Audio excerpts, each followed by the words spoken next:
여보, 이게 무슨 꼴이야? 춘천의 한 대학병원 응급실. 김성아는 3시간을 달려와 초라하고 쇠약해진 아내를 마주했다. 이정숙의 20년 된 코트는 흙과 이슬에 젖어 더럽혀져 있었고, 그녀의 얼굴은 공포와 추위로 새파랗게 질려 있었다. 70세 노인의 작은 몸이 병원 침대에서 바들바들 떨리고 있었다. 여보, 많이 추웠지? 김성환이 아내를 와락 끌어안았다. 그의 목소리는 분노와 슬픔으로 떨리고 있었다. 왜 이렇게 오래 걸렸어? 무서웠어요. 정말 무서웠어요. 이정숙이 남편의 품에서 오열했다.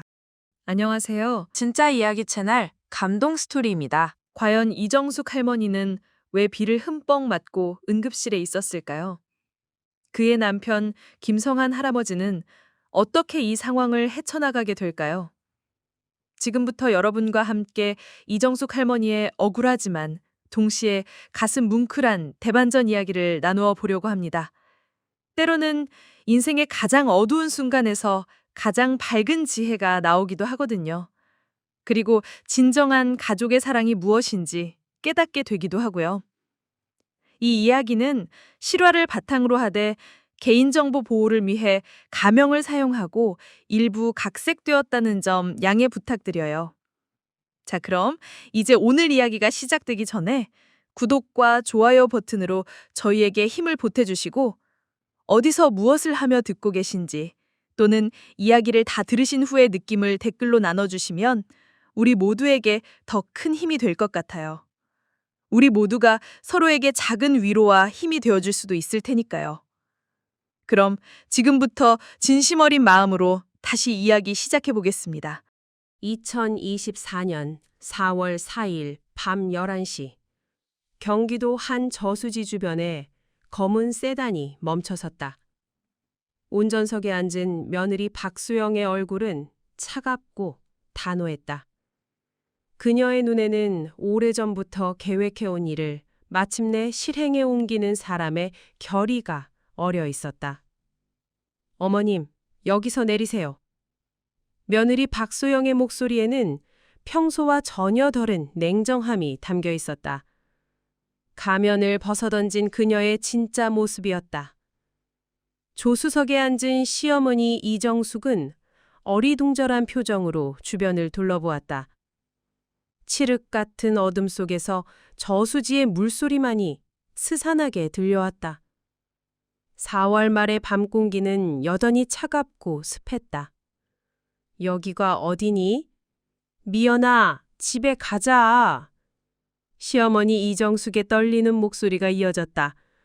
치매로 인해 며느리 이름도 헷갈리는 상태였지만 며느리 박소영의 이름을 미연이로 헷갈리는 상태였지만 그 목소리에는 분명한 불안감이 담겨 있었다. 70년을 살아온 노인의 본능이 위험을 감지하고 있었다. 이게 다 어머님 때문이에요. 내 인생에서 좀 사라져 주세요. 박소영이 차에서 내려 조수석 문을 거칠게 열었다. 저수지 주변의 찬 바람이 차 안으로 밀려 들어왔고 이정숙의 몸이 움츠러들었다. 20년 된 낡은 코트로는 이 추위를 막기에 역부족이었다. 미연아, 춥다. 집에 가자. 이정숙의 목소리는 점점 더 간절해졌다. 하지만 박소영의 귓속에는 전혀 다른 소리가 들리고 있었다. 바로 며칠 전 시어머니가 혼잣말로 중얼거렸던 내 돈 우리 성한이 줘야지 라는 말이었다. 시어머니의 돈이 자신의 남편 김민수가 아닌 시아버지 김성한에게 간다고 생각하니 더 이상 참을 수가 없었던 것이다. 여기서 조용히 사세요, 어머님. 박소영이 이정숙의 팔을 붙잡고 강제로 차 밖으로 끌어냈다. 노인의 작은 몸이 차가운 아스팔트 위에 털썩 주저앉았다. 이정숙의 손가방이 땅에 떨어지며 안에 있던 물건들이 사방으로 흩어졌다. 미연아, 미연아. 이정숙의 처절한 외침이 텅 빈 도로에 메아리쳤다. 이정숙은 며느리 이름 박소영이 아닌 미연이만 연신 외쳐댔고 그녀의 이 처절한 외침은 텅 빈 도로에 메아리 쳤다. 하지만 박소영은 뒤도 돌아보지 않고 차에 올라탔다. 그녀의 마음속에는 오직 하나의 생각뿐이었다. 이제 그 숨겨진 돈을 찾을 수 있겠어. 검은 세단의 엔진이 다시 시동을 걸고 테일라이트가 어둠 속으로 사라져갔다. 자동차 불빛은 이내 어둠 속으로 사라져갔다. 그리고 저수지 주변에는 홀로 남겨진 노인의 작은 실루엣만이 쓸쓸히 남았다. 이정숙은 차가운 아스팔트 위에 주저앉아 멀어져가는 차를 바라보았다. 그녀의 눈에서 눈물이 흘러내렸다.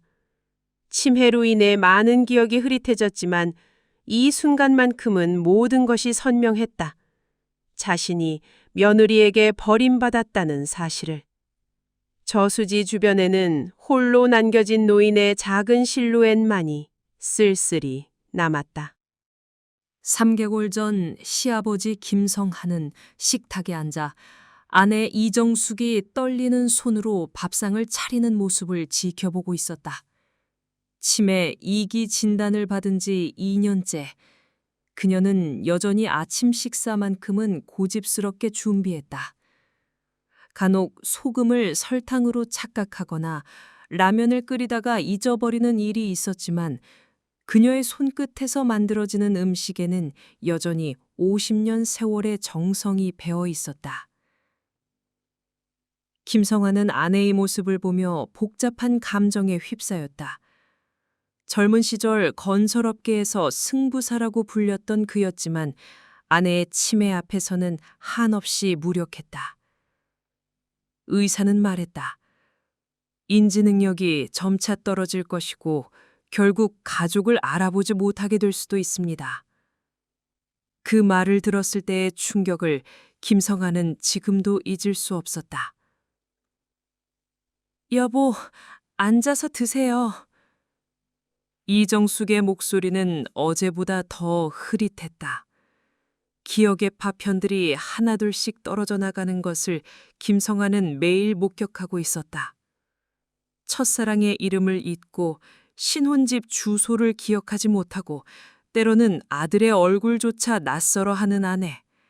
하지만 그는 차마 그 사실을 받아들일 수 없었다. 식탁에는 김치찌개와 계란말이 그리고 이정숙이 정성스럽게 구운 생선구이가 놓여 있었다. 소박하지만 정성이 가득한 아침 식사였다.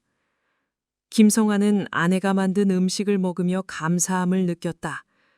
이런 평범한 일상이 언제까지 지속될 수 있을지 모르기 때문이었다. 고마워요, 어머니. 며느리 박소영이 건성으로 인사하며 식탁에 앉았다. 그녀의 매니큐어는 완벽했고 아침부터 풀 메이크업한 얼굴은 마치 화보에서 나온 듯 완벽했다. 하지만 그 완벽함 뒤에는 차가운 무관심이 도사리고 있었다. 김성환은 며느리가 단 한 번도 시어머니의 식사를 도와준 적이 없다는 것을 알고 있었다. 이정숙이 무거운 국그릇을 들고 비틀거려도 젓가락을 떨어뜨려도 박소영은 자신의 스마트폰만 들여다볼 뿐이었다. 심지어 이정숙이 음식을 흘려도 티슈 하나 건네지 않았다. 오늘 날씨가 정말 좋네요. 박소영이 창밖을 보며 말했다. 실제로 4월의 하늘은 구름 한 점 없이 맑고 푸르렀다. 봄볕이 창문으로 스며들어 식당을 따뜻하게 비추고 있었다.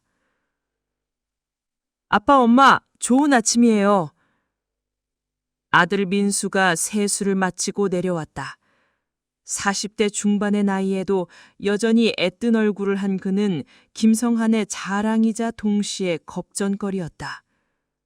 너무 순진하고 너무 착했다. 특히 아내에게는 더욱 그랬다. 민수는 중소건설업체를 운영하고 있었다. 아버지만큼 크게 성공하지는 않았지만 성실하게 회사를 이끌어가고 있었다. 그런 아들을 김성한은 안쓰러우면서도 자랑스럽게 여겼다. 민수야, 어제 회사 일은 어땠어? 괜찮았어요. 칠성 정밀과 계약건이 거의 마무리됐고요. 이번 달 매출이 꽤 좋을 것 같아요. 민수는 아버지에게 대답하면서도 아내의 눈치를 살폈다.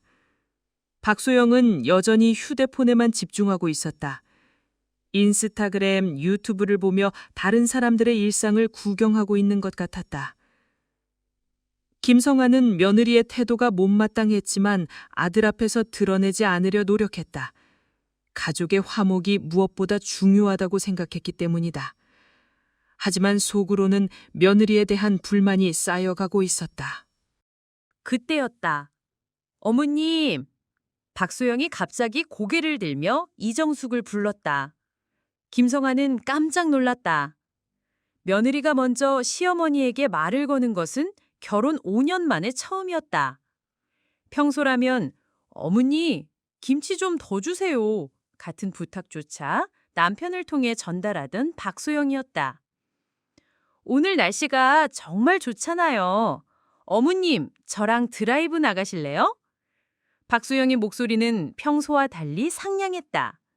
하지만 김성환의 예리한 눈에는 그 상냥함이 어딘가 부자연스럽게 느껴졌다. 이정숙의 얼굴이 환하게 밝아졌다. 어린아이처럼 기쁨을 감추지 못하는 모습이었다. 치매에 걸린 후 외출 기회가 현저히 줄어든 그녀에게는 정말 반가운 제안이었다. 정말? 우리 소영이가? 정말 그래도 되겠니? 힘들진 않을까? 이정숙은 며느리의 이름을 제대로 기억하지 못했지만 기쁨만큼은 확실했다. 그녀의 눈에는 오랜만에 보는 설렘이 가득했다. 괜찮아요. 날씨도 좋고 어머님도 요즘 집에만 계셨잖아요. 봄꽃 구경도 하고 맛있는 것도 드시고요. 박소영의 말에 이정숙은 더욱 기뻐했다. 하지만 김성환의 가슴에는 불길한 예감이 스쳤다. 며느리는 단 한 번도 자발적으로 아내를 챙긴 적이 없었다. 하다못해 아내가 좋아하는 과일 한쪽을 먼저 깎아 건네는 법도 없는 아이였다. 그런 애가 갑자기 드라이브라니.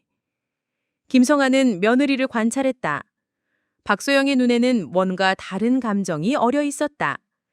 계산적이고 목적이 있어 보였지만 구체적으로 무엇인지는 알 수 없었다. 소영아, 며느라기야? 어디로 갈 생각이야? 김성환이 조심스럽게 물었다. 그냥 가까운 곳이요. 공기 좋은 데로요. 한강공원이나 남산 같은 곳 말이에요. 박소영의 대답은 너무 간단했다. 구체적이지 않았다. 김성환의 불안감은 더욱 커졌다. 평소 철저하게 계획을 세우던 박소영이 이렇게 막연하게 말하는 것이 이상했다. 그럼 내가 같이... 아버님은 오늘 골프 약속 있으시잖아요. 저희끼리 여자들만 가는 게 어때요? 더 편하실 것 같은데요?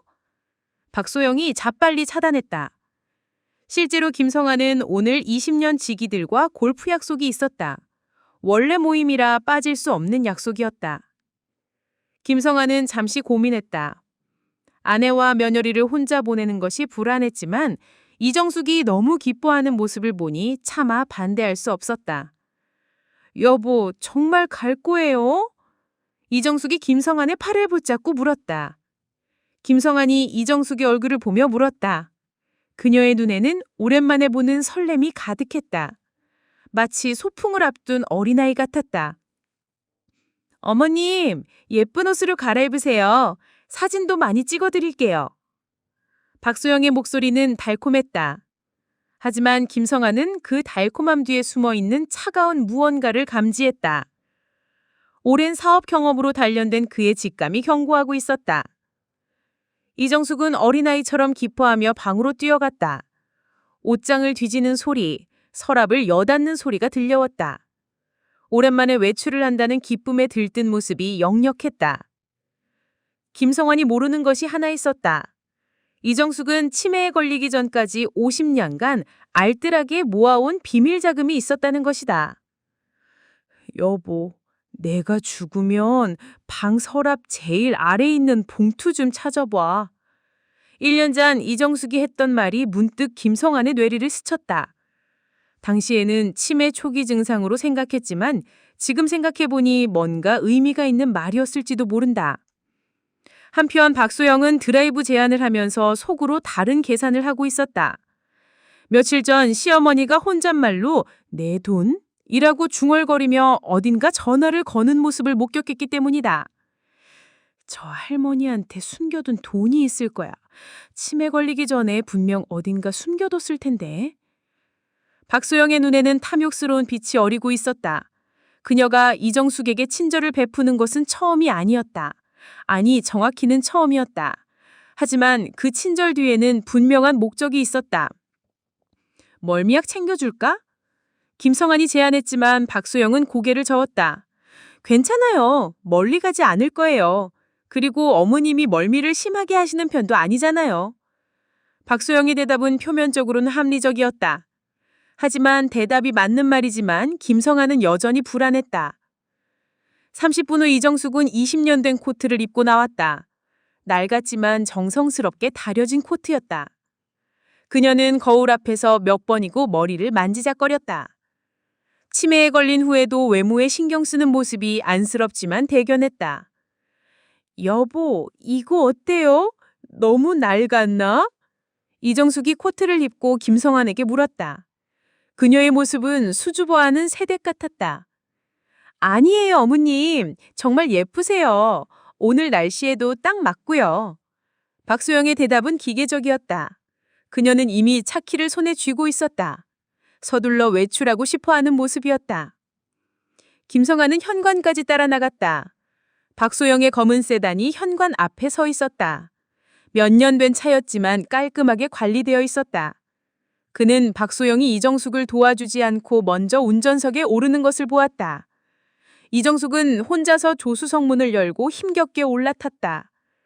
소영아, 며느라기야. 김성환이 창창을 두드렸다. 네? 어머니, 안전벨트 좀 도와드려. 박소영의 얼굴에 순간 짜증스러운 표정이 스치다가 사라졌다. 그녀는 몸을 돌려 이정숙의 안전벨트를 대충 채워주었다. 그 모습에서 김성환은 박소영의 진짜 감정을 읽을 수 있었다. 다녀올게요. 차가 출발했다. 이정숙이 뒷유리 너머로 손을 흔들었다. 김성환은 그 작은 손이 시야에서 완전히 사라질 때까지 서 있었다. 그날 하늘은 유난히 푸르고 맑았다. 구름 한 점 없는 완벽한 날씨였다. 하지만 김성환의 가슴에는 먹구름이 드리워지고 있었다. 그날 오후 김성환은 골프를 치면서도 내내 아내 걱정을 했다. 평소 같으면 친구들과의 술자리를 즐겼을 텐데 이상하게 마음이 편하지 않았다. 성환아, 오늘 왜 이래? 샷도 엉망이고. 20년 지기 한 사장이 놀리듯 말했다. 한 사장은 칠성정밀이라는 중견기업을 운영하는 김성환의 오랜 친구였다. 아, 집사람이 며느리랑 드라이브 나갔는데 왠지 걱정돼서. 치매 환자는 익숙한 환경을 벗어나면 혼란스러워할 수 있어. 빨리 집에 가봐. 친구의 말에 김성환은 골프를 일찍 마치고 집으로 향했다. 평소보다 1시간 일찍 집에 도착한 것은 오후 6시였다. 하지만 아직 아내와 며느리는 돌아오지 않았다. 김성환은 박소영에게 전화를 걸었다. 한참을 기다린 후에야 전화가 연결되었다. 여보세요?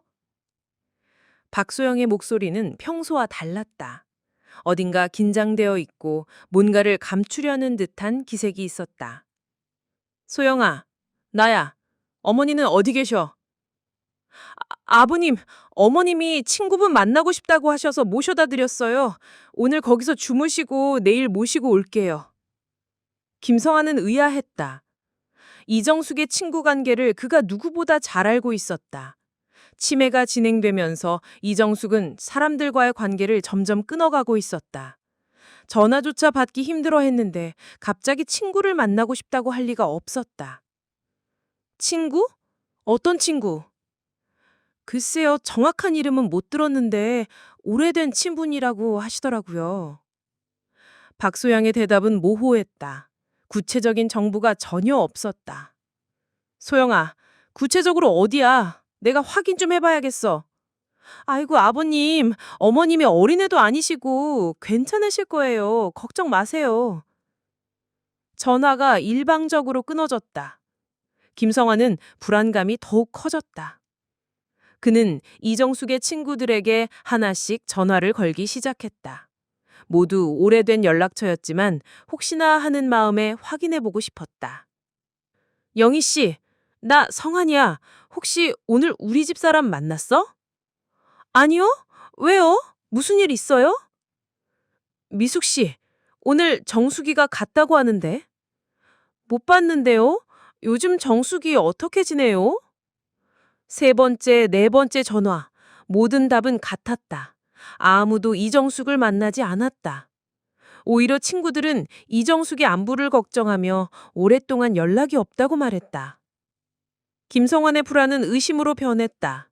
박소영이 거짓말을 하고 있다는 확신이 들었다. 밤 11시가 넘어서야 박소영이 혼자 돌아왔다. 그녀의 얼굴은 평소와 다름없이 차분했지만 김성원의 예리한 눈에는 뭔가 다른 점이 포착되었다. 어머니는 김성환이 현관에서 기다리고 있었다. 평소라면 이미 잠자리에 들었을 시간이었지만 오늘은 잠들 수 없었다. 아이고, 아버님, 깜짝이야. 왜 안 주무세요? 박소영이 놀란 척했지만 그 놀람은 연기에 가까웠다. 어머니는 어디 계시냐고? 말씀드렸잖아요. 친구분 댁에서. 거짓말하지 마. 내가 다 확인해봤어. 김성환의 목소리가 차가워졌다. 박소영이 얼굴이 순간 굳었다. 어머님이 휴게소에서 갑자기 사라지셨어요. 뭐라고? 화장실 다녀온다고 하시고는 아무리 찾아도 안 계시는 거예요. 지금도 경찰서에 신고하고 왔어요. 지금 경찰서에 신고하고 오는 길이에요. 박소영의 목소리는 떨리고 있었다. 하지만 김성환은 그것이 두려움 때문인지 아니면 거짓말을 들킬까봐 불안해서인지 구분할 수 없었다. 김성환은 박소영의 옷에서 이상한 냄새를 맡았다. 흙냄새, 그리고 젖은 풀냄새. 휴게소에서는 맡을 수 없는 냄새였다. 마치 저수지나 강가에서 나는 특유의 냄새였다. 소영아, 김성환의 목소리가 더욱 차가워졌다. 40년간 사업해놓은 그의 경험이 말하고 있었다. 이 여자가 거짓말하고 있다고. 네? 네가 한 짓 내가 모를 것 같냐? 박소영의 얼굴에서 피가 싹 빠졌다. 그녀는 잠시 말을 잃다가 다시 연기를 시작했다. 아버님, 무슨 말씀을... 저는 정말 어머님을 찾느라 밤새도록... 하지만 김성환은 더 이상 듣지 않았다. 그는 이미 확신하고 있었다. 박소영이 아내에게 뭔가 끔찍한 일을 저질렀다는 것을. 다음 날 오전 9시 전화가 울렸다. 경기도 경찰서입니다. 혹시 이정숙님의 가족분이신가요? 김성환의 심장이 쿵쾅거렸다. 밤새 잠을 이루지 못했던 그는 이 전화를 기다리고 있었다. 네, 맞습니다. 남편입니다. 어르신이 춘천 소양호 가평 저수지 인근에서 발견되셨는데 탈진 상태시긴 하지만 생명에는 지장이 없으시고요. 지금 춘천 세브란스 병원에 계신... 춘천에 있는 대학병원에 계신데 오실 수 있나요? 지금 즉시 갑니다. 김성환은 즉시 춘천으로 향했다. 3시간의 운전 내내 그의 머릿속에는 분노가 끓어올랐다. 박소영이 아내를 그곳에 버렸다는 확신이 들었다. 춘천까지 가는 길은 멀고 험했다. 부산까지 가는 길보다 훨씬 길게 느껴졌다. 고속도로를 달리면서 김성환은 온갖 생각이 머릿속을 스쳐 지나갔다. 아내가 혼자서 밤을 지새웠을 것을 생각하니 가슴이 미어질 것 같았다. 병원에서 만난 아내는 초라하고 쇠약해져 있었다. 20년 된 코트는 흙과 이슬에 젖어 더럽혀져 있었고 그녀의 얼굴은 공포와 추위로 새파랗게 질려 있었다. 평소에도 작았던 그녀의 몸이 더욱 작아 보였다. 여보. 이정숙이 김성환을 보자 왈칵 끌어안았다. 그녀의 몸은 바들바들 떨리고 있었다. 왜 이렇게 오래 걸렸어? 무서웠어. 정말 무서웠어. 이정숙이 오열했다. 김성환의 가슴이 터질 것 같았다. 50년을 함께한 아내가 이런 일을 당했다는 것이 믿어지지 않았다. 누가 그랬어? 누가 당신을 거기에? 소영이가 나를 차에서 내리라고 했어. 그러고는 어머님, 여기서 조용히 사세요.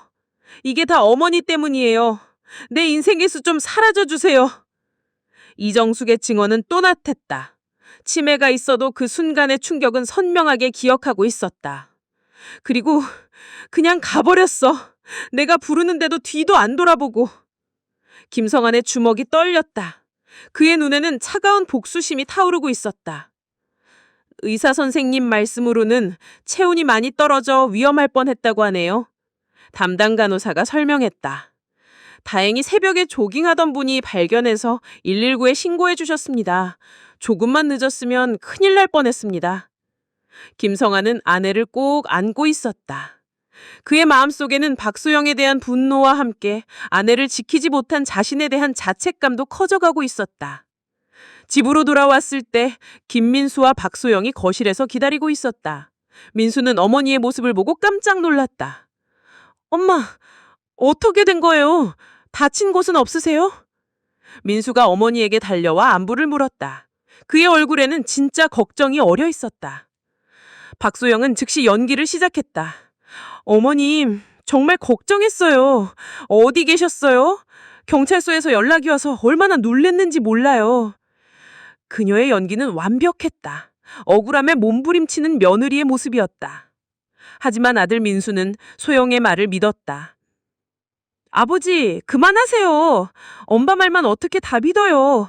요즘 깜빡깜빡 하시는 거 아버지가 더 잘하시잖아요. 민수의 말에 성아는 아들에게 깊은 실망감을 느꼈다. 자신의 어머니보다 아내의 거짓말을 더 믿는 아들. 그 순간 김성아는 깨달았다. 이 집에서 자신과 아내는 완전히 고립되어 있다는 것을. 그래, 너희들이 그렇게 나온다면. 김성환의 목소리는 얼음장처럼 차가워졌다. 나도 더 이상 아버지로서, 시아버지로서 행동하지 않겠다. 그날 밤 김성환은 잠들지 못했다. 그의 머릿속에는 오직 한 가지 생각뿐이었다. 복수. 박소영과 자신의 어리석은 아들에게 그들이 저지른 짓에 대한 대가를 반드시 치르게 하겠다는 차가운 결심이었다. 박소영이 집에 돌아온 후 김성환과 민수가 잠든 새벽 2시에 이정숙의 방을 뒤지기 시작했다.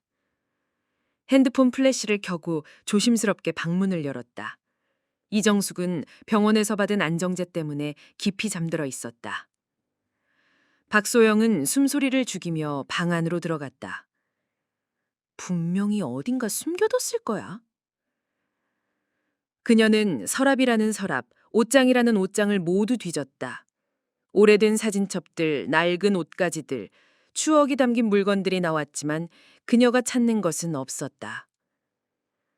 박소영의 기억은 선명했다. 3주 전 시어머니가 혼잣말로 우리 성환이 줘야지, 내 돈! 이라고 중얼거리며 어딘가 전화를 거는 모습을 목격했다. 그때 이정숙은 잔고 확인이라고 말했고 전화 너머에서는 8억 2천만 원이라는 숫자가 들렸다. 8억 2천만 원. 박소영에게는 꿈 같은 금액이었다. 이상해. 분명히 돈이 있다고 했는데. 박소영은 초조해했다. 침대 밑도 뒤져보고 화장대 서랍도 하나하나 열어봤지만 아무것도 찾을 수 없었다. 이미 김성환이 먼저 발견해간 후였기 때문이다. 박소영이 시어머니를 유기한 진짜 이유는 바로 그 숨겨진 재산 때문이었다. 치매가 진행되기 전에 재산의 행방을 알아내고 시어머니가 사고로 사라지면 자연스럽게 그 돈이 자신의 것이 될 거라고 생각했던 것이다. 계획은 완벽했다. 인적드문 저수지에 버려두고 며칠 후 실종 신고를 하고 경찰 수사가 끝나면 그 돈을 찾아내는 것. 하지만 예상과는 달리 이정숙이 하룻밤 만에 발견되어 살아 돌아왔다. 젠장! 박소영은 작은 소리로 욕설을 뱉었다. 모든 계획이 틀어진 것이다. 그녀는 다시 한번 방을 세심하게 살펴봤다. 혹시 놓친 것이 있을까 해서였다. 하지만 역시 아무 것도 찾을 수 없었다. 박소영은 포기하고 방을 나왔다. 그녀의 얼굴에는 절망과 분노가 동시에 떠올랐고 그리고 동시에 새로운 계획을 세우기 시작했다. 시어머니를 다시 없애야 해. 이번에는 확실하게. 하지만 지금은 김성환과 민수가 모두 경계하고 있는 상태였다. 함부로 움직일 수는 없었다. 박소영은 자신의 방으로 돌아가 침대에 누웠지만 잠들 수 없었다. 머릿속에는 온통 8억 2천만 원이라는 숫자만 맴돌고 있었다. 그 다음 날 김성환은 아내를 재우고 난 후 문득 1년 전 이정숙의 말이 떠올랐다. 그는 조용히 이정숙의 방으로 가서 서랍을 열어보았다. 제일 아래 서랍 깊숙한 곳에서 낡은 봉투 하나를 발견했다. 봉투 안에는 여러 개의 통장과 부동산 등기권리증, 그리고 이정숙의 깔끔한 글씨로 쓰여진 메모가 들어 있었다. 우리 성환이에게 내가 50년간 모은 돈이야. 총 8억 2천만 원.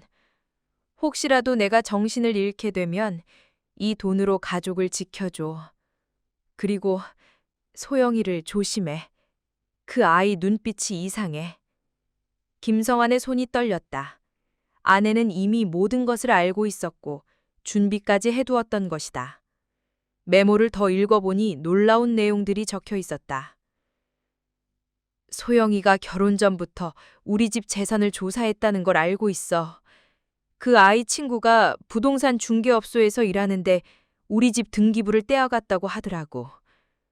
민수가 소영이한테 휘둘리는 게 너무 걱정돼. 그래서 내 돈은 따로 숨겨뒀어. 혹시라도 소영이가 민수를 부추겨서 내 재산을 노릴 수도 있으니까. 김성환은 전율했다. 아내는 치매에 걸리기 훨씬 전부터 박소영의 본성을 간파하고 있었던 것이다. 그 순간 김성환은 깨달았다. 박소영이 정말로 노린 것은 아내의 이 숨겨진 재산이었구나. 마지막 메모에는 이런 글이 있었다. 만약 내가 위험에 처하게 되면 이 돈으로 소영이를 혼내줘. 내가 50년간 모은 돈인 만큼 제대로 된 교훈을 줄 수 있을 거야. 김성환의 눈물이 흘러내렸다.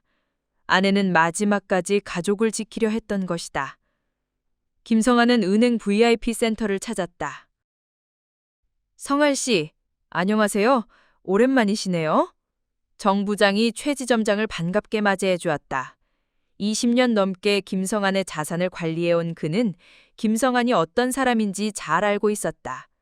한때 건설업계에서 승부사라고 불렸던 남자. 차가운 이성과 뜨거운 승부욕이 동시에 가진 사업가였다. 부장님, 최 지점장님, 제 아내 명의로 된 계좌들을 정리하고 싶습니다. 김성환이 아내가 남긴 통장들을 꺼냈다. 정 부장 최 지점장은 그 통장들을 보며 놀랐다. 사모님이 이렇게 많이 모아두셨군요. 정말 대단하십니다. 네, 제가 몰랐던 부분이 많았어요. 김성환은 아내가 남긴 재산과 자신의 재산을 모두 확인했다. 총 15억에 달하는 자금이었다. 이 정도면 어떤 복수도 가능했다. 이 돈으로 특별한 일을 해야겠습니다. 김성환의 목소리에는 이전과 다른 결의가 담겨 있었다. 이제 그는 아내의 뜻을 받들어 완벽한 복수를 계획할 수 있었다. 급한 일이 있어서 왔습니다. 평생 모아둔 자산 중 급한 일 때문에 그러는데 이 중 일부를 현금화하고 비밀 계좌 하나 만들어주세요. 정 부장 최 지점장은 김성환의 진지한 표정을 보고 더 이상 묻지 않았다. 알겠습니다. 며칠 드릴까요? 내일까지 해주시면 됩니다. 김성환의 목소리에는 절박함이 묻어나고 있었다. 다음으로 김성환이 찾은 곳은 근민생활해결사 근민심부름센터라는 작은 사무실이었다. 간판도 초라한 이곳의 소장은 장현우였다. 한때 김성환의 사업을 도왔던 실력자였다. 김 사장님, 웬일이세요? 장현우는 놀라며 김성환을 마주했다. 10년 만의 재회였다. 현우야, 급한 부탁이 있어. 김성환은 박소영의 사진을 내밀었다. 이 여자의 모든 것을 알고 싶어. 24시 행적, 만나는 사람, 쓰는 돈, SNS 활동, 대화 내용까지 모든 것을. 장현우의 표정이 심각해졌다. 사장님, 이거 보통 일이 아닌 것 같은데요. 현우야, 내 아내가 죽을 뻔했어. 김성환은 박소영이 이정숙을 유기한 사건을 자세히 설명했다. 장현우의 얼굴이 점점 굳어졌다.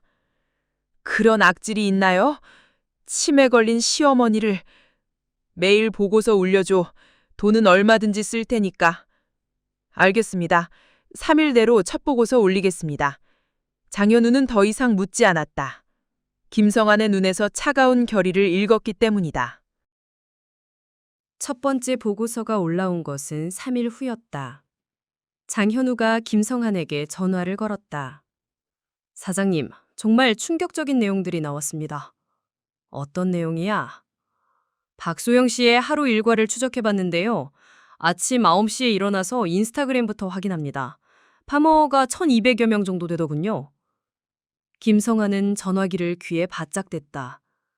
그 다음에는 강남 필라테스 센터에 가는데 월 회비가 80만 원이더라고요. 점심때는 백화점 VIP 라운지에서 브런치를 먹어요. 혼자 먹는 브런치가 5만 원입니다. 5만 원. 네, 그리고 오후에는 명품 쇼핑이죠. 엘사 에르메스 매장에서만 3시간을 보냅니다. 그 다음엔 네일샵에서 15만 원짜리 관리를 받고요. 김성환의 표정이 점점 굳어졌다. 저녁에는 친구들과 고급 레스토랑에서 식사하는데 1인당 8만 원씩 나옵니다. 밤에는 클럽까지 가서 20만 원어치 술을 마시더군요. 하루에 얼마나 쓰는 거야? 대략 40만 원 정도요. 한 달이면 1200만 원입니다. 민수 씨 월급의 3배예요. 김성환이 한숨을 내쉬었다. 더 가관인 건 결제 방식입니다. 1380만 원짜리 엘사 에르메스 핸드백부터 시작해서 120만 원짜리 샤넬 구두, 180만 원짜리 티파니 목걸이까지 모두 민수 씨 회사 법인카드로 결제하더라고요. 법인카드로? 네, 그런데 더 놀라운 건 구매한 명품의 30%를 중고 사이트에서 되팔고 있다는 겁니다. 완전히 현금화하고 있어요. 김성환의 주먹이 떨렸다. 이는 명백한 횡령이었다. SNS 활동도 조사해봤는데요. 일주일에 20개씩 게시물을 올립니다. 대부분 명품 자랑이나 고급 식당 인증샷이에요. 그런데 팔로워에 비해 반응이 너무 저조해요. 겨우 30개 정도 좋아요만 받거든요. 허세를 부리고 있다는 얘기군. 맞습니다. 그리고 친구들과의 단체 채팅방도 확인했는데 장현우의 목소리가 조심스러워졌다. 시어머니와 남편에 대한 험담이 가득합니다.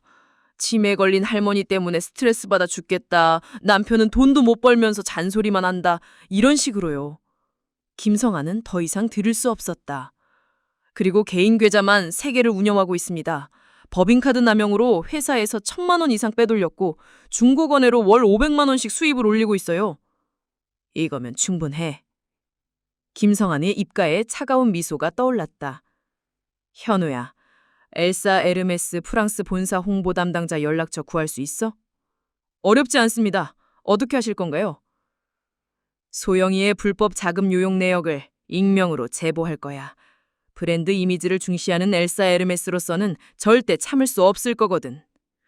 영수증, 카드 명세서, 중고거래 내역까지 모든 증거를 완벽하게 정리해뒀습니다. 좋아, 이제 첫 번째 공격을 시작하자. 김성환의 첫 번째 목표는 박소영이 가장 아끼는 것, 바로 그녀의 명품 VVIP 지위였다. 장현우는 박소영이 법인카드로 명품을 구매한 후 일부를 되팔아 현금화하는 증거를 완벽하게 수집했다. 영수증, 카드 명세서, 중고거래 내역까지 모든 것이 정리되어 있었다. 이 정도면 브랜드 이미지를 중시하는 엘사 에르메스로서는 참을 수 없을 거예요. 맞아. 명품 브랜드들은 이런 일에 가장 민감하거든. 김성환과 장현우는 치밀하게 계획을 세웠다. 단순히 제보만 하는 것이 아니라 박소영의 모든 불법 행위를 체계적으로 정리해서 브랜드사에 전달하기로 했다. 장현우는 며칠에 걸쳐 완벽한 증거 패키지를 준비했다. 박소영의 법인카드 사용 내역, 중고거래 스크린샷, SNS 게시물까지 모든 것이 포함되어 있었다. 사장님, 이제 엘사 에르메스 본사에 제보 이메일을 보내겠습니다. 어떤 식으로 쓸 거야? 엘사 에르메스 브랜드를 사랑하는 한국 소비자라고 신분을 밝히고 박소영이라는 VVIP 고객이 브랜드 이미지를 심각하게 훼손하고 있다고 알리는 거죠. 김성환이 고개를 끄덕였다. 구체적으로는 회사 돈으로 개인 명품을 사고 그걸 다시 중고로 팔아서 현금화하고 있다고 신고할 겁니다. 그리고 SNS에서 가짜 라이프 스타일을 과시하고 있다는 것도 함께요. 증거도 첨부하고 물론입니다. 법인카드 명세서부터 중고거래 화면까지 모든 증거를 첨부해서 보내겠습니다. 장현우는 자신만만했다. 명품 브랜드들이 이런 일에 가장 민감하거든요. 특히 VVIP 고객이 브랜드 이미지를 훼손한다면 즉시 조치를 취할 겁니다. 이메일이 발송된 지 3일 후 박소영에게 엘사 에르메스 매장으로부터 전화가 왔다. 박소영 고객님, 안녕하세요. 엘사 에르메스 강남점입니다. 네, 안녕하세요. 무슨 일이세요? 박소영은 평소처럼 상냥하게 대답했다. 새로 출시된 제품이 들어왔다는 연락인 줄 알았다. 죄송하지만 앞으로 VVIP 서비스를 중단해야 할 것 같습니다. 네?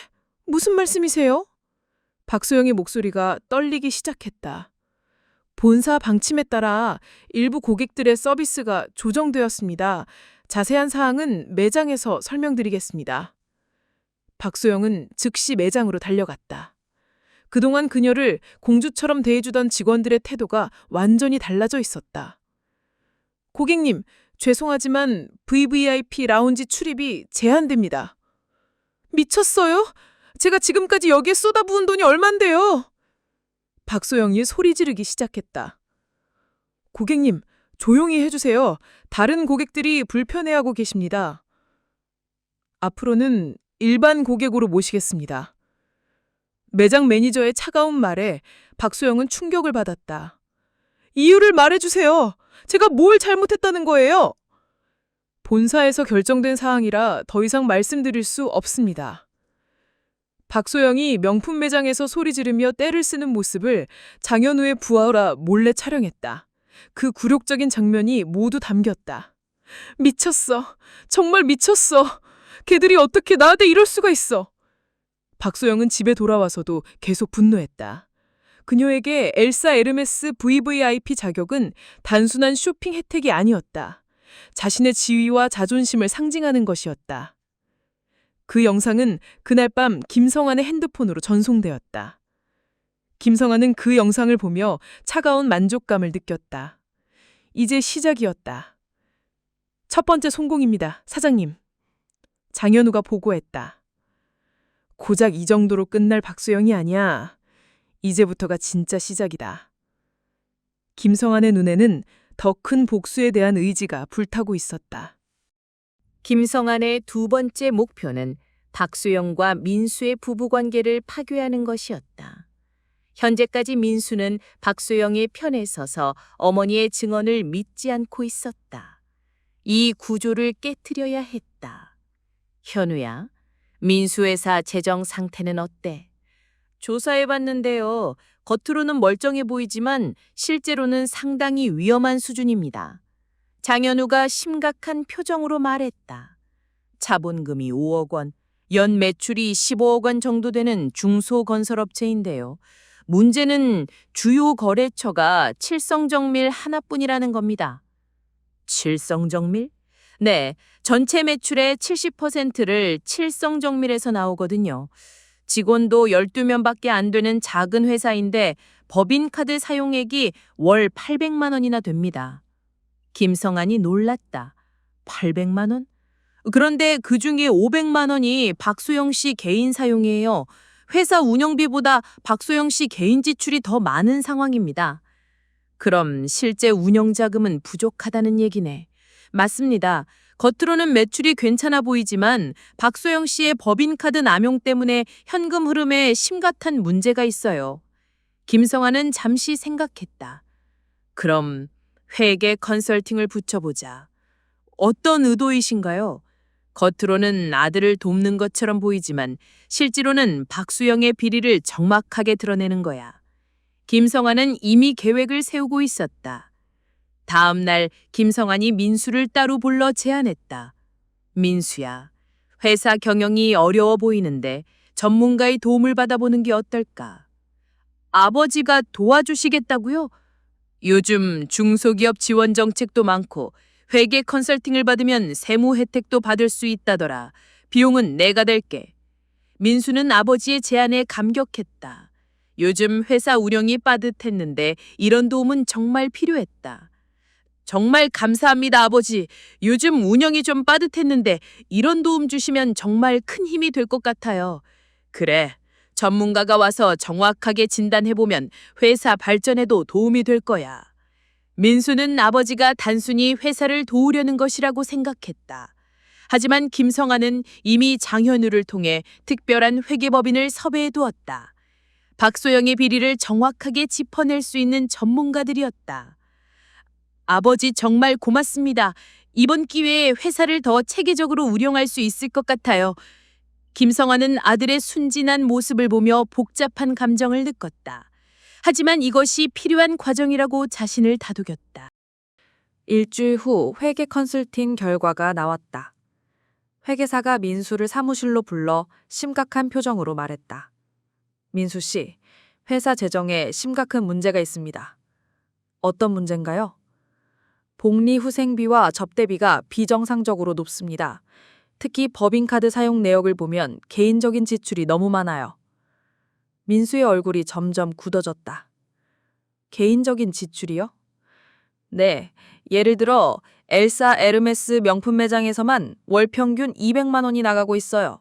고급 레스토랑 식사비로 150만 원, 미용실과 네일샵에서 100만 원, 기타 개인용품까지 합치면 월 50만 원 정도 더 나갑니다.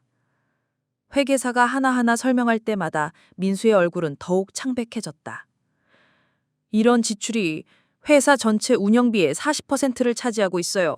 이건 명백한 횡령입니다. 횡령이요? 법인카드를 개인 용도로 사용하는 것은 업무상 배임에 해당합니다. 세무서에서 조사 나오면 큰 문제가 될 수 있어요. 민수는 아내의 소비가 심하다는 것은 알고 있었지만 이 정도로 체계적으로 회사 돈을 빼돌리고 있을 줄은 몰랐다. 그럼 어떻게 해야 하죠?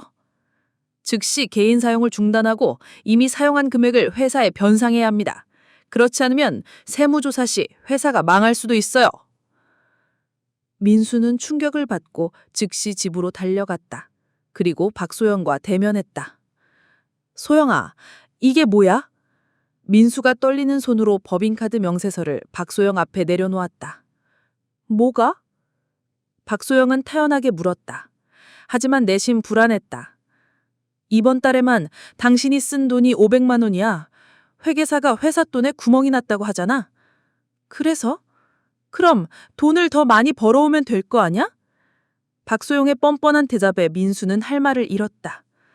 능력 없는 건 생각 안 하고 왜 나한테 난리야? 다른 집 며느리들은 이것보다 훨씬 더 써도 남편들이 다 벌어다 주던데? 소영아, 이건 회사 돈이야. 네 돈이 아니라고. 회사 돈이면 어때? 어차피 당신 회사잖아. 나는 당신 아내고. 박소영의 태도는 여전히 당당했다. 오히려 민수를 비난하는 투였다. 그날 밤 집안은 부부싸움으로 뒤숭숭했다. 김성환은 방에서 그 소리를 들으며 차가운 미소를 지었다. 고작 그거 가지고 난리야? 친구들 보면 한 달에 1,000만 원씩 쓰는 애들도 있어. 소영아, 우리 회사는 그런 여유가 없다니까. 그럼 더 큰 회사 만들어. 왜 맨날 똑같은 수준에서 맴돌고 있어? 박소영의 목소리는 점점 커졌다. 김성환은 며느리의 본성이 완전히 드러나고 있다는 것을 느꼈다. 김성환의 세 번째 계획은 가장 치밀하고 잔인한 것이었다. 박소영의 인플루언서 꿈을 이용해 그녀를 완전히 사회적으로 매장시키는 것이었다. 현우야, 박소영의 SNS 활동을 보니까 인플루언서가 되고 싶어 하는 것 같던데? 네, 맞습니다. 매일 인스타그램에 올리는 게시물을 보면 완전히 인플루언서를 동경하고 있어요. 장현우가 분석 결과를 설명했다. 팔로워가 1,200명 정도 되는데 대부분 지인들이에요. 그런데 게시물마다 받는 좋아요는 고작 25개에서 30개 정도거든요. 그 정도면 인기가 별로 없다는 얘기네. 맞습니다. 그런데도 계속 명품 인증샷이나 고급 식당 인증샷을 올리고 있어요. 해시태그도 럭셔리 라이프, VIP 라이프, 인플루언서 이런 걸 달고요. 김성환이 흥미롭게 들었다. 완전히 허세를 부리고 있다는 얘기군. 그래서 이걸 역이용해서 함정을 만들어 보려고 합니다. 김성환의 계획은 정교했다. 먼저 박소영의 자만심을 극도로 부풀린 다음 가장 굴욕적인 방식으로 추락시키는 것이었다. 유령 계정 500개 만들 수 있어? 어렵지 않습니다. 뭐에 쓰실 건가요? 소영이 SNS에 찬양 댓글을 달아줘. 그녀의 자만심을 최대한 부풀려야 해. 장현우는 김성환의 의도를 파악했다. 아, 가짜 인기를 만들어서 착각하게 만드시는 거군요. 그래, 그 다음에는 가짜 브랜드까지 만들어서 계약 제한까지 해보자. 가짜 브랜드요? 페이퍼 컴퍼니로 화장품 브랜드를 하나 만들어. 그리고 박소영에게 뮤즈 계약을 제안하는 거야. 장현우는 김성환의 계획을 듣고 감탄했다. 정말 치밀하시네요.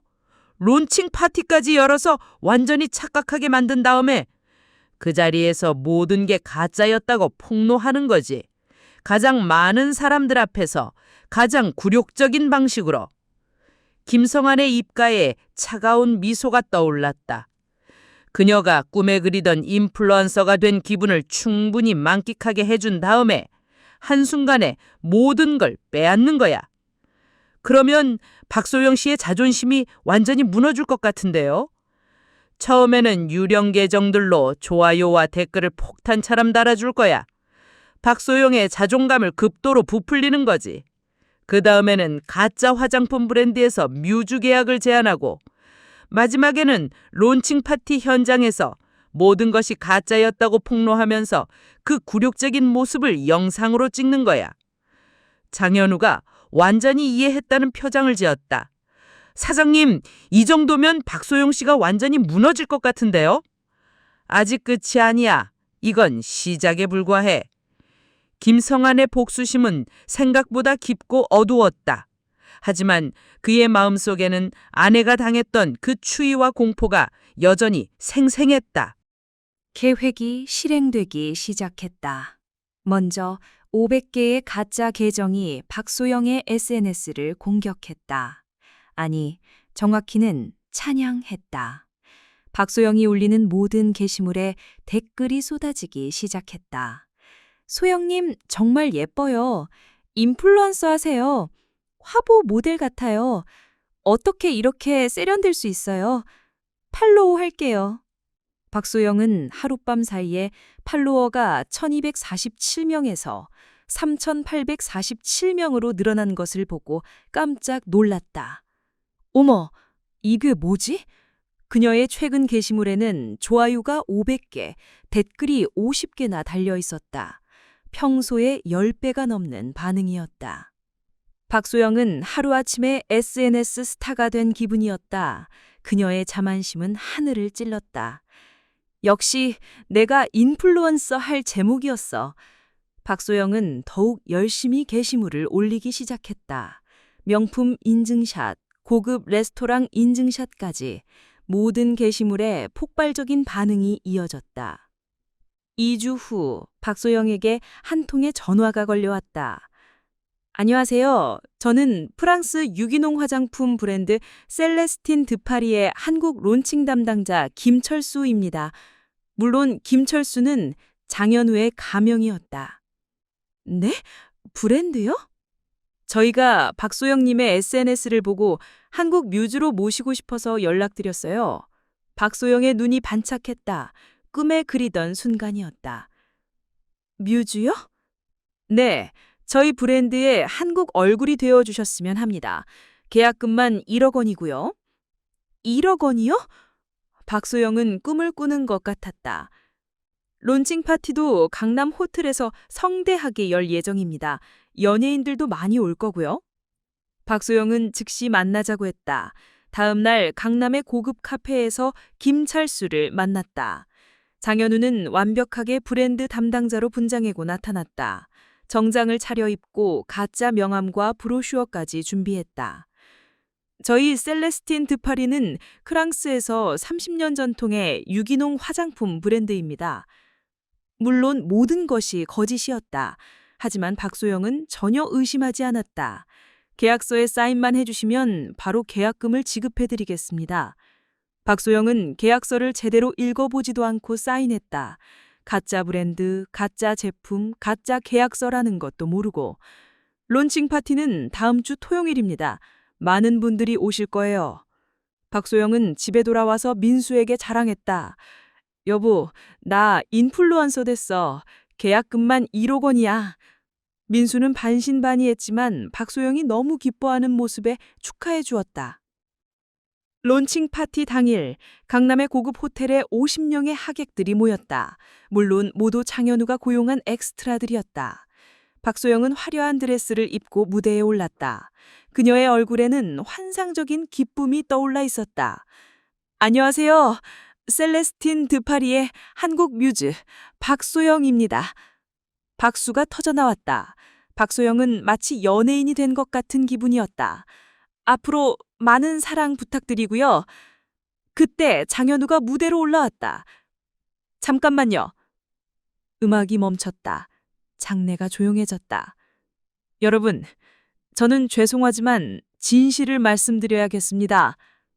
박소영의 얼굴이 굳었다. 셀레스틴 드팔이라는 브랜드는 존재하지 않습니다. 장내가 술렁거리기 시작했다. 이 화장품들은 싸구려 원료로 만든 가짜 제품입니다. 박소영의 얼굴에서 피가 싹 빠졌다. 그리고 이 여자, 박소영 씨는 저희가 던진 미끼를 덥석문 어리석은 사기꾼에 불과합니다. 무대의 스크린에 박소영이 계약서에 사인하며 기뻐하는 영상이 플레이됐다. 그리고 그녀가 법인카드로 명품을 사는 모습, 중고로 되파는 모습까지 모든 것이 공개됐다. 거짓말이야. 이건 거짓말이야. 박소영이 발악했지만 이미 늦었다. 하객들은 그녀를 손가락질하며 비웃었다. 저런 한심한 여자를 미우지라고? 완전 바보네. 횡령까지 하는 여자였네. 박소영은 굴욕감에 울며 파티장을 뛰쳐나갔다. 그녀의 인플루언서 꿈은 한순간에 산산조각 났다. 김성한의 네 번째 공격은 경제적 파멸이었다. 박소영의 사치스러운 생활을 유지하려면 돈이 필요했고 그 돈의 원천인 민수의 회사를 무너뜨리는 것이 목표였다. 한 사장님, 부탁이 있습니다. 김성한은 칠성정밀의 한 사장을 만났다. 젊은 시절부터 아껴온 후배였다. 성한 형님, 무슨 일이세요? 한 사장은 김성한을 존경하고 있었다. 건설업계의 선배이자 인생의 멘토 같은 존재였다. 민수 회사와의 거래를 끊어주세요. 네? 갑자기 왜 민수 씨가 뭔가 잘못했나요? 김성한은 박소영이 이정숙을 유기한 일을 자세히 설명했다. 한 사장의 얼굴이 점점 굳어졌다. 그런 일이 있었다면 내 아내가 죽을 뻔했어요. 치매 걸린 노인을 한밤중에 저수지해버리다니. 한 사장은 즉시 거래 중단을 약속했다. 칠성정밀은 민수 회사 매출의 70%를 차지하는 핵심 거래처였다. 형님, 제가 즉시 처리하겠습니다. 그런 며느리를 둔 집안과는 거래할 수 없죠. 김성한은 한 사장의 의리에 감사했다. 하지만 동시에 아들에 대한 미안함도 느꼈다. 이 모든 일이 박소영 때문이지만 결국 피해는 민수가 보게 될 것이었다. 장현우도 다른 계획을 준비하고 있었다. 사장님, 가짜 사채업자도 준비해뒀습니다. 어떤 식으로? 박소영이 돈이 급해지면 분명 사채를 찾을 겁니다. 그때 우리가 만든 가짜 사채업자가 접근해서 독소 조항이 가득한 계약을 맺게 하는 거죠. 김성한은 장현우의 치밀함에 감탄했다. 독소 조항이라니? 연체시 원금의 3배 위약금, 채권 제3자 양도, 담보압류 등 한 번 빠지면 절대 헤어날 수 없는 함정을 만들어뒀습니다. 좋아. 그럼 언론에도 미리 흘려둬. 김성환은 박소영의 친정까지 끌어들여 완전히 고립시킬 계획이었다. 일주일 후 민수에게 청천벽력 같은 소식이 전해졌다. 사장님, 칠성정밀에서 계약 해지 통보가 왔습니다. 뭐라고?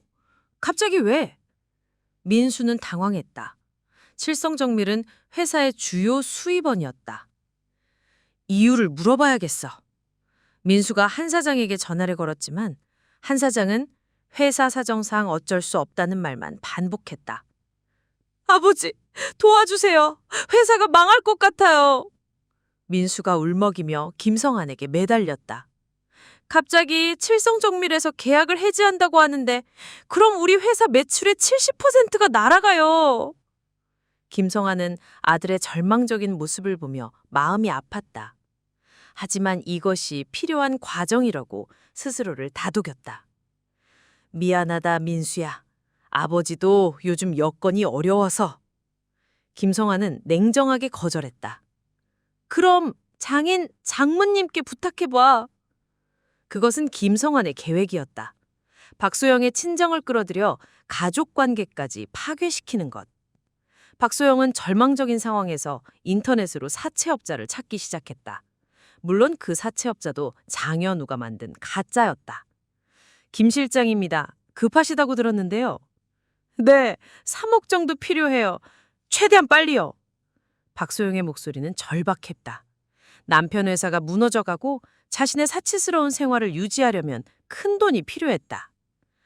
이자는 월 5%입니다. 하지만 몇 가지 조건이 있어요. 김 실장, 즉 장현우가 내민 계약서에는 독소조항들이 숨겨져 있었다. 연체 시 원금의 3배 위약금, 채권 제3자 양도, 담보 압류 등.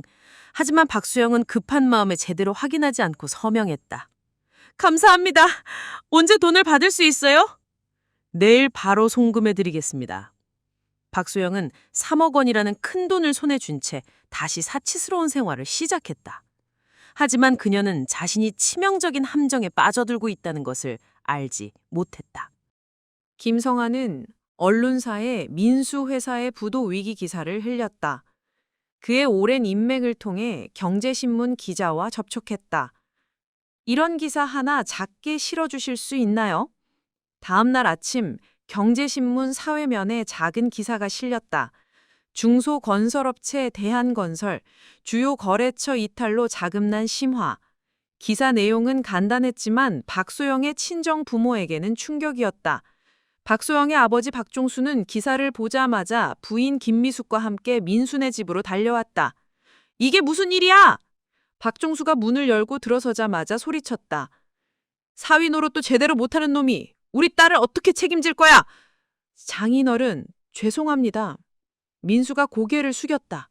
그의 얼굴에는 깊은 수치심과 절망이 어려 있었다. 죄송하긴 뭐가 죄송해. 딸 시집 보낼 때 얼마나 믿고 보냈는데. 박종수의 목소리는 점점 커졌다. 소영아, 짐 싸. 우리 집으로 가자. 김미숙이 딸에게 말했다. 엄마, 박소영은 울기만 했다. 자신의 사치와 낭비가 이 모든 상황의 원인이라는 것을 알면서도 그녀는 모든 책임을 민수에게 떠넘겼다. 우리 소영이가 이런 고생할 줄 알았으면 절대 시집 안 보냈어. 엄마, 저는 괜찮아요. 박소영이 흐느끼며 말했다. 하지만 그녀의 마음속엔 다른 계산이 있었다. 어차피 사채로 받은 3억 원이 있으니 당분간은 버틸 수 있을 것이라고 생각했다. 괜찮긴 뭐가 괜찮아? 신문에까지 나는 집안도 어떻게 인연을 맺고 살아? 장인어른, 조금만 시간을 주시면. 시간? 벌써 몇 년째 똑같은 소리야. 능력도 없으면서 큰 소리는 왜 그렇게 쳐? 박종수의 막말에 민수는 더 이상 할 말이 없었다. 결국 박소영은 친정 부모와 함께 집을 나갔다. 하지만 그것도 오래가진 못할 것이라는 것을 김성환은 알고 있었다. 곧 사채의 덫이 작동하기 시작할 테니까. 박소영이 친정에 머문 지 2주가 지났을 때 김 실장이 전화를 해왔다. 박소영 씨, 첫 번째 이자 납부일이 지났는데요. 잠깐만요. 며칠만 더 기다려주세요. 박소영은 사채 계약을 할 때 이자가 월 5%라고 들었다. 3억 원에 5%면 1,500만 원. 부담스럽긴 했지만 감당할 수 있다고 생각했다. 계약서를 다시 한번 확인해 보세요. 연체 시 위약금 조항이 있습니다. 박소영이 황급히 계약서를 다시 읽어보니 작은 글씨로 쓰여진 조항이 있었다. 연체 시 원금의 3배에 해당하는 위약금 발생. 이게 무슨 말이에요? 3억 원의 3배, 즉 9억 원을 지불하셔야 합니다. 미쳤어요? 그런 조건이 있다고 왜 안 알려줬어요? 계약서에 명시되어 있습니다. 서명 전에 확인하셨어야죠. 박소영은 멘붕이 왔다. 순식간에 9억 원의 빚을 지게 된 것이다. 돈이 없어요. 어떻게 하죠? 방법이 하나 있습니다. 채권을 제3자에게 양도하는 거죠. 그게 무슨 뜻이에요? 더 큰 업체에서 채권을 인수해 가는 겁니다. 대신 조건이 더 까다로워지죠. 박소영은 선택의 여지가 없었다. 결국 채권이 제3자에게 넘어갔고 이제 그녀는 정말 위험한 사람들과 엮이게 되었다. 친정 부모들도 이 사실을 알게 되자 박수영을 집에서 내쫓았다. 너 때문에 우리까지 위험해질 수는 없어. 엄마, 제발. 당장 나가. 그리고 다시는 우리 집 문턱도 밟지 마. 박소영은 친정에서도 버림받고 말았다. 김성환의 마지막 카드는 블랙박스 영상이었다. 사건 당일 그는 박수영의 차에서 메모리 카드를 빼내어 디지털 포렌식 전문가에게 의뢰했다. 김 사장님, 복원이 완료되었습니다. 전문가가 USB를 건넸다. 그는 김성환의 오래된 사업 파트너로 과거 건설 현장에서 발생한 각종 사고들의 원인을 밝혀내는데 도움을 준 사람이었다. 삭제된 영상까지 모두 복원했습니다. 화질도 선명하고 음성도 또렷해요. 혹시 조작 흔적이 있다고 의심받을 수 있을까? 전혀요. 메타데이터부터 타임스탬프까지 모든 것이 원본 그대로입니다. 법정에서도 충분히 증거로 인정받을 수 있어요. 김성환은 USB를 받아들며 차가운 미소를 지었다. 이제 마지막 순간이었다. USB 안에 담긴 영상을 미리 확인해 본 김성환은 전율했다. 박소영의 잔인함이 적나라하게 드러나 있었다. 단순히 이정숙을 버린 것이 아니라 얼마나 치밀하게 계획했는지까지 모든 것이 담겨 있었다. 영상에는 박소영이 이정숙을 저수지로 데려가는 동안 나눈 대화도 모두 녹음되어 있었다. 어머님, 오늘 날씨 정말 좋죠? 그래, 소영아. 이렇게 멀리 나온 게 정말 오랜만이야. 곧 더 좋은 곳에 가실 거예요. 그 말의 진짜 의미를 모른 채 이정숙은 행복해했다. 하지만 박소영의 목소리에는 이미 차가운 계획이 담겨 있었다. 재판 준비 과정에서 김성환은 아내의 메모를 다시 읽어보았다. 그 안에는 더 놀라운 내용들이 있었다. 이정숙의 메모는 단순한 재산 관리 내용이 아니었다.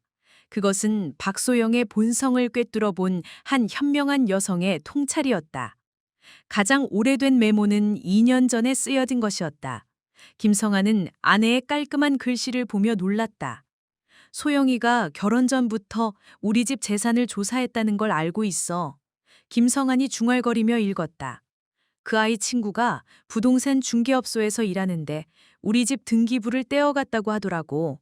결혼 전에 시댁 재산을 조사한다는 것 자체가 이상해. 김성환은 깜짝 놀랐다. 아내가 이런 것까지 알고 있었다니. 1년 전 메모에는 더 구체적인 우려가 담겨 있었다. 민수가 소영이한테 휘둘리는 게 너무 걱정된다고 쓰여 있네. 김성환이 계속 읽어내려갔다. 어제 소영이가 민수에게 어머니 통장에 돈이 얼마나 있는지 궁금하다고 물어보는 걸 들었대. 그래서 자기 돈을 따로 숨겨뒀다고. 김성환은 아내의 선견지명에 감탄했다. 6개월 전 메모는 더욱 심각했다. 소영이 눈빛이 점점 이상해진다고 했네. 자신을 볼 때마다 마치 방해물을 보는 것 같은 눈빛이라고. 김성환의 가슴이 아팠다. 치매가 진행되면서 소영이가 더 노골적으로 드러내고 있다고 쓰여 있어. 민수는 아직 모르지만 여자의 직감으로 느낄 수 있다고. 그리고 3개월 전 사건이 일어나기 직전에 쓰여진 메모가 있었다.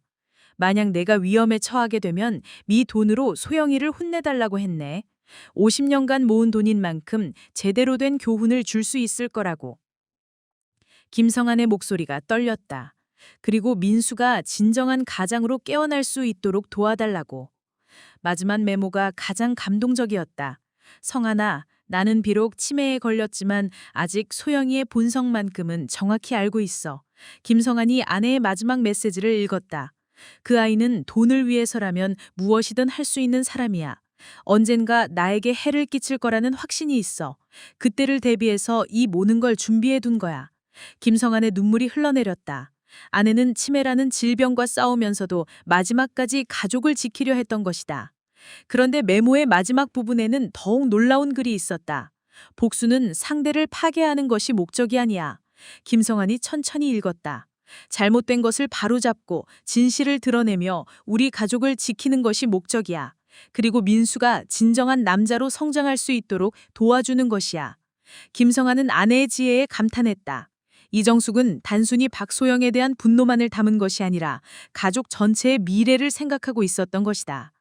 당신은 정말 마지막까지 현명하셨어. 김성한이 메모를 가슴에 안으며 중얼거렸다.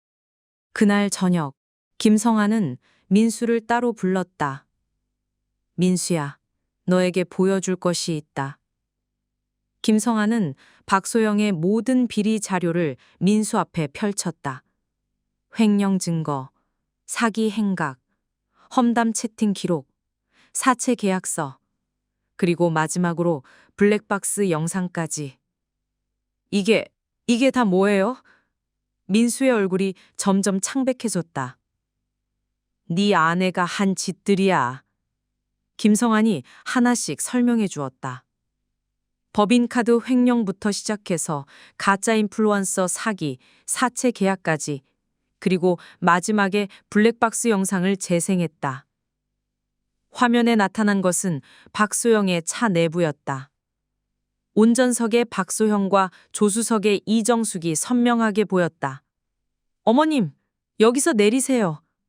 여기가 어딨니, 소영아? 집에 가자. 이게 다 어머니 때문이에요. 내 인생에서 좀 사라져 주세요. 박소영이 이정숙을 강제로 끌어내는 장면을 본 민수는 충격에 휩싸였다. 소영아, 춥다. 집에 가자. 여기서 조용히 사세요, 어머님. 이정숙의 절망적인 부름에도 박소영은 냉정하게 차를 몰고 가버렸다. 아버지, 이게 정말... 민수의 목소리가 떨렸다. 이제 믿어지니? 김성한의 질문에 민수는 바닥에 무릎을 꿇고 주저앉았다. 엄마! 엄마! 민수가 오열하기 시작했다. 그동안 어머니의 증언을 믿지 않고 아내의 편을 들었던 자신이 너무나 부끄러웠다. 아버지, 저는 정말... 이제 알겠지. 네가 얼마나 어리석었는지. 죄송해요. 정말 죄송해요. 민수는 어머니의 방으로 뛰어가 이정숙의 손을 잡았다. 엄마, 죄송해요. 정말 죄송해요. 제가 잘못했어요. 이정숙은 떨리는 손으로 아들의 머리를 쓰다듬었다. 괜찮다, 민수야. 이제 괜찮다. 저는 정말 몰랐어요. 소영이가 거짓말한다고 생각하지 못했어요. 그래, 이제 알겠지. 엄마가 거짓말쟁이가 아니라는 걸. 민수는 어머니의 품에서 한참을 울었다. 40대 중반의 남자가 어린아이처럼 울고 있었다. 그날 저녁 김상아는 가족회의를 소집했다. 오랜만에 온 가족이 다 같이 식사하자. 박소영도 불렀다. 그녀는 이제 갈 곳이 없어 원룸에서 혼자 살고 있었다. 사채업자들의 압박 때문에 매일 불안에 떨며 지내고 있었다. 왜 저를 부르셨어요? 박소영이 초라한 모습으로 나타났다. 명품으로 화려하게 치장했던 예전 모습은 온데간데 없었다. 식사는 조용히 진행되었다. 김상아는 마지막 숟가락을 입에 넣고 일어났다. 이제 모든 것을 끝낼 시간입니다. 그가 거실로 향했다. 가족들이 뒤따랐다. 김상아는 대형 TV 앞에 서서 리모컨을 들었다. 그의 손이 미세하게 떨리는 것을 스스로도 느낄 수 있었다. 소영 씨, 당신이 어머니에게 한 일의 진실을 이제 모두에게 보여드리겠습니다. 뭐예요? 박소영의 목소리가 떨렸다. 김상한이 재생 버튼을 눌렀다. 화면에 나타난 박소영의 모습을 본 그녀는 얼굴이 새하얗게 변했다. 이건 조작된 거예요. 박소영이 벌떡 일어나며 발악했다.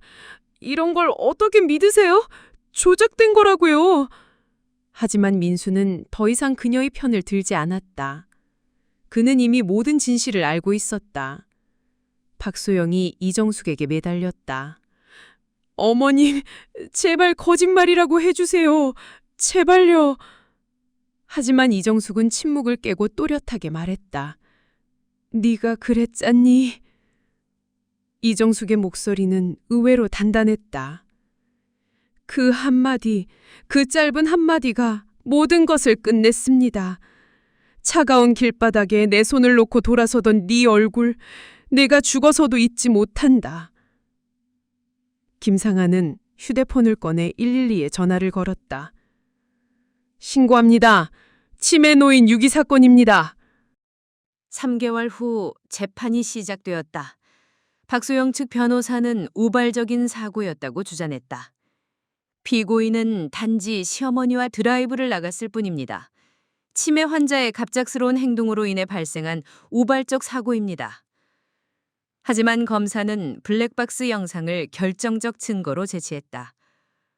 이 영상을 보시면 명백한 계획적 범행임을 알 수 있습니다.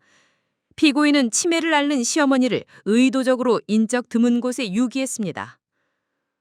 법정에는 박소영의 과거 행적을 증언할 증인들이 줄을 이었다.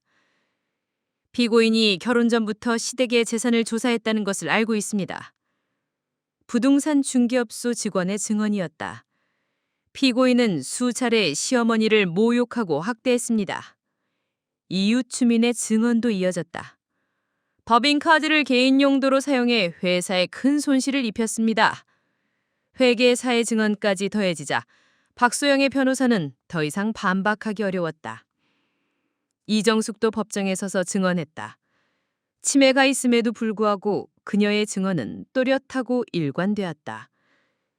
제 며느리가 저를 차에서 강제로 끌어내고 내 인생에서 사라지라고 했습니다.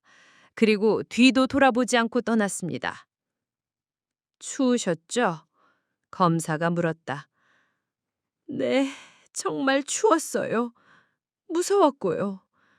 왜 며느리가 저에게 그런 일을 하는지 이해할 수 없었어요. 이정숙의 증언을 들은 방청객들은 숙연해졌다. 박소영은 변호인과 상의 후 최후 진술에서 눈물을 흘리며 말했다. 저는 정말 후회하고 있습니다. 하지만 계획적으로 한 일은 아닙니다. 순간적으로 화가 나서. 하지만 재판부는 박소영의 진술을 받아들이지 않았다. 재판장이 판결을 선고했다. 피고인의 행위는 인륜을 저버린 악질적 범죄입니다. 치매를 앓는 시어머니를 차가운 밤에 유기한 것은 변명의 여지가 없습니다. 피고인 박소영에게 징역 2년을 선고합니다. 박소영은 법정에서 끌려나가며 절규했다. 이건 억울해요. 정말 억울하다고요. 하지만 아무도 그녀의 말에 귀 기울이지 않았다. 박소영이 수감된 후 민수는 모든 것을 정리했다. 회사를 청산하고 아내와 이혼 절차를 밟았다. 그리고 아버지에게 찾아왔다. 아버지, 저에게 기회를 주세요. 민수의 얼굴은 초라했지만 그 눈에는 예전에 없던 진정성이 있었다. 아버지 회사에서 일을 배우고 싶습니다. 어떤 허드른 일이라도 상관없습니다. 김성아는 아들을 오랫동안 바라보았다. 그의 눈에서 진심을 읽을 수 있었다. 정말로 각오가 되어 있는 거냐? 네, 제 힘으로 다시 일어서서 제 손으로 어머니를 끝까지 책임지고 싶습니다. 아버지께 진 마음의 빚을 그렇게 평생 갚으며 살고 싶습니다. 김성아는 고개를 끄덕였다. 물류 창고부터 시작해라. 감사합니다, 아버지. 6개월이 지났다. 민수는 매일 새벽 5시에 일어나 물류창고에서 일했다. 40대 중반의 나이에 20대 직원들과 함께 무거운 짐을 나르고 먼지투성이가 되어 집에 돌아왔다. 하지만 그는 불평하지 않았다. 오히려 매일 어머니의 방에 들러 안부를 묻고 함께 저녁을 먹었다. 엄마, 오늘 기분은 어때요? 자타 민수야, 네가 이렇게 챙겨주니까 정말 좋아. 이정숙의 얼굴에는 평온한 미소가 떠올랐다. 그녀는 더 이상 밤에 악몽을 꾸지 않았다. 사람들을 두려워하지도 않았다. 민수는 어머니의 치매가 조금씩 진행되고 있다는 것을 알고 있었다. 하지만 이제 그것이 두렵지 않았다. 남은 시간 동안 최선을 다해 어머니를 모시겠다는 각오가 있었기 때문이다. 엄마, 어렸을 때 제가 아팠을 때 밤새 간병해 주신 거 기억나세요? 기억하지. 네가 열이 너무 높아서 하룻밤 내내 미음 끓여주고. 이정숙의 기억은 가끔 명확했다. 특히 자식에 대한 사랑의 기억은 더욱 그랬다. 이제 제가 엄마를 돌볼 차례예요. 민수의 목소리에는 진심이 담겨 있었다. 김성아는 이런 모습을 지켜보며 흐뭇해했다. 많은 것을 잃었지만 더 귀한 것을 되찾았네. 그는 혼잣말로 중얼거렸다. 바로 내 아들. 1년 후 민수는 아버지 회사에서 인정받는 직원이 되어 있었다. 처음에는 동정의 시선으로 바라보던 직원들도 이제는 그의 성실함을 인정했다. 민수 씨, 이번 일 정말 잘하셨어요. 고맙습니다. 아직 배울 게 많아서요. 민수는 늘 겸손했다. 과거의 교만함은 온데간데 없었다. 어느 날 저녁 민수가 어머니와 함께 앨범을 보고 있었다. 엄마, 이 사진은 언제 찍은 거예요? 그건 네가 대학 입학했을 때구나. 이정숙이 사진을 보며 미소 지었다. 그때 엄마가 얼마나 기뻤는지 몰라. 우리 민수가 훌륭하게 자랐다고 생각했어.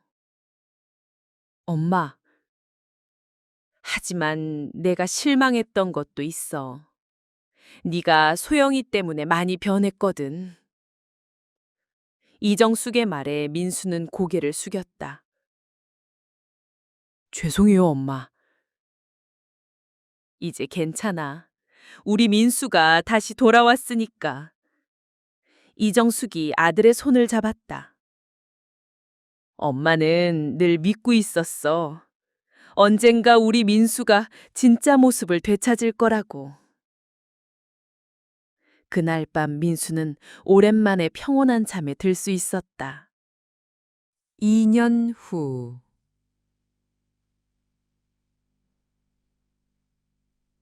김성아는 베란다에 앉아 아내와 함께 오후 햇살을 쬐고 있었다. 이정숙의 치매는 더 진행되었지만 그녀의 얼굴에는 평화로운 미소가 머물러 있었다. 여보, 저 새 보이세요? 이정숙이 하늘을 가리켰다. 한 마리의 까치가 나뭇가지에 앉아 지저귀고 있었다. 네, 보여요. 참 예쁘네요.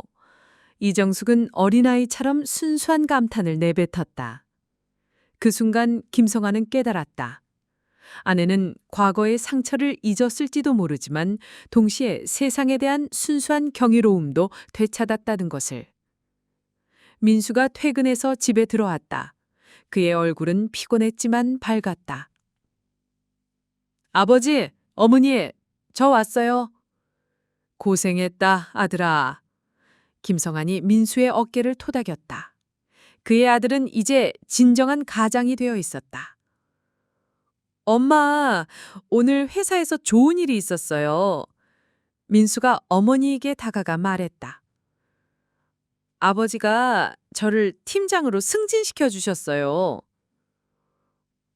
그래? 우리 민수가? 이정숙이 환하게 웃었다. 엄마 덕분이에요. 엄마가 키워주신 덕분에 이렇게 좋은 아들이 된 거죠. 저녁 식탁에서 세 사람은 조용히 식사를 했다. 예전처럼 화려하지는 않았지만 따뜻한 밥과 된장찌개, 그리고 이정숙이 정성스럽게 담근 김치가 있었다. 맛있어요, 어머니. 민수가 진심으로 말했다. 그래요? 다행이다. 요즘 깜빡깜빡해서 간을 제대로 했는지 모르겠어. 완벽해요. 세상에서 가장 맛있는 밥이에요. 이정숙이 환하게 웃었다. 식후에 김성환은 혼자 서재에 앉아 아내가 남긴 마지막 메모를 다시 읽어보았다. 복수는 끝이 아니라 시작이야. 진정한 가족을 되찾는 시작 말이야. 김성환은 이 말의 의미를 이제 완전히 이해할 수 있었다. 창밖으로 노을이 지고 있었다. 붉은 하늘이 점점 어둠에 물들어갔지만 집안은 따뜻한 등불로 밝게 빛나고 있었다. 가족이라는 이름에 작지만 견고한 요새. 그 안에서 김성환과 이정숙 그리고 민수는 서로의 상처를 보듬으며 새로운 하루를 준비하고 있었다. 박소영은 2년의 형기를 마치고 출소했지만 사회로 돌아오기는 쉽지 않았다. 사채업자들의 압박은 계속되었고 취업도 어려웠다. 그녀는 결국 지방의 작은 도시로 내려가 새로운 삶을 시작해야 했다. 하지만 김성환은 더 이상 그녀에게 관심이 없었다. 복수는 끝났고 이제 중요한 것은 남은 시간을 가족과 함께 평화롭게 보내는 것이었다. 이 평화를 지킬 수 있다면 저는 더 이상 아무것도 바라지 않습니다. 김성환은 마음속으로 중얼거렸다. 그것이 제가 치렀던 길고 긴 싸움의 진정한 의미이자 전부였습니다. 집안에서는 이정숙과 민수의 웃음소리가 들려왔다. 민수가 어머니에게 옛날 이야기를 들려주고 있는 것 같았다. 김성환은 미소를 지으며 가족이 있는 거실로 향했다. 복수는 끝났다. 이제 남은 것은 용서와 치유, 그리고 사랑뿐이었다.